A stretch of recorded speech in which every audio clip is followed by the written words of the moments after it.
Salut à tous, le journal du foot de ce lundi 1er juillet.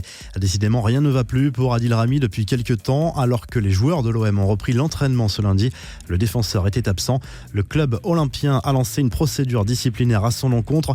L'OM a précisé que cette procédure, dont la raison n'a pas été indiquée, avait été entamée avant la divulgation de certains soucis personnels de Rami avec Pamela Anderson. La Gazette du Mercato, comme pressenti, Adrien Rabiot a bien choisi la Juventus Turin pour poursuivre sa carrière. Le milieu de terrain s'est engagé pour un contrat longue durée en faveur de la vieille dame ce lundi. Après avoir passé la traditionnelle visite médicale, son contrat avec le PSG avait pris fin dimanche, ce qui signifie que le club parisien ne récupère pas le moindre centime dans l'opération.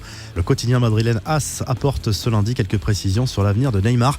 Le Brésilien réfléchirait à un départ du PSG depuis le mois de février, après les nombreuses critiques reçues pour avoir fêté son anniversaire en grande pompe quelques jours après une défaite à Lyon. Si le Real Madrid a parfois été cité dans ce dossier, il n'en aurait jamais été question dans l'esprit du joueur. Ça brûle pour le départ de Tanguy Ndombele en première ligue. L'OL et Tottenham seraient tombés d'accord pour un transfert estimé à 72 millions d'euros bonus compris. Les négociations avec le joueur sont encore en cours selon l'équipe. Une arrivée à Naples, le club italien a versé les 36 millions d'euros de la clause libératoire de Kostas Manolas à la AS Rome. Le défenseur grec touchera 4 millions d'euros net par saison. Arrivé en fin de contrat à l'Atlético Madrid, Diego Godin s'est lui engagé libre avec l'Inter Milan en Serie A et il a signé un contrat de 3 saisons. Quelques infos en bref et en images. La CAN 2019 avec 4 nouveaux matchs au programme ce lundi dans les groupes C et D.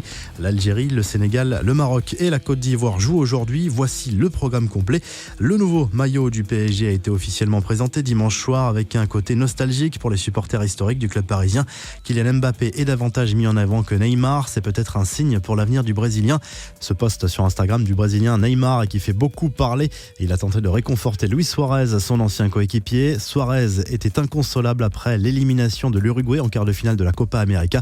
Relève-toi, tu es génial mon frère, je t'aime mon ami. Crac, a écrit le joueur du PSG, annoncé avec insistance au Barça. En revanche, pas un mot pour soutenir son coéquipier actuel, Edinson Cavani. Le très bel hommage de Thiago Silva à Lionel Messi, alors que le Brésil et l'Argentine se retrouveront dans la nuit de mardi à mercredi en demi-finale de la Copa América. Le défenseur du PSG a qualifié la star du Barça de meilleur joueur de tous les temps lors d'une conférence de presse. Une déclaration qui passe mal au Brésil avant ce super classico. Même en vacances, Cristiano Ronaldo s'entretient physiquement. Le Portugais s'est entraîné avec l'athlète Francis Obiquelu, triple champion d'Europe et spécialiste du 100 et du 200 mètres. L'attaquant de la Juve a posté une vidéo de ce moment sur Instagram. Les nouvelles de Wesley Sneijder qui a été arrêté en état d'ébriété aux Pays-Bas après avoir dégradé une voiture. Sneijder a été embarqué pour la nuit dans une cellule de dégrisement avant de payer la facture des dégâts. La revue de presse, on prend tout de suite la direction de l'Italie. La Gazette dello Sport fait sa une avec Adrien Rabiot, arrivé dimanche en Italie pour signer son contrat avec la Juve ce lundi.